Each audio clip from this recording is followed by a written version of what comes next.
nagsisimula na po ang tag-ulan, kaya nandito po ang ating kasangga na Bitmin Pro Powder.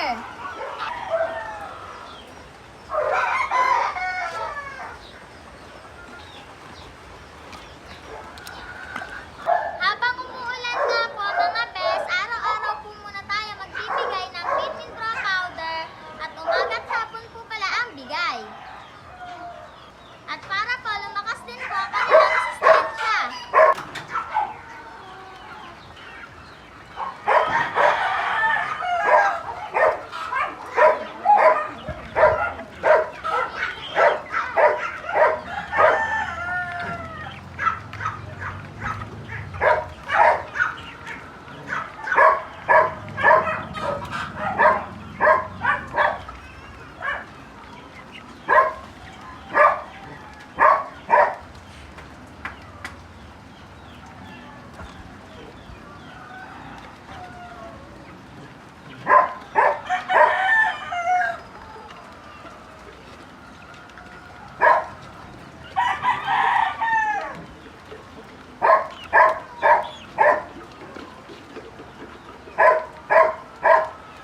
Diyan po maasahan ng Bitmin Pro Powder.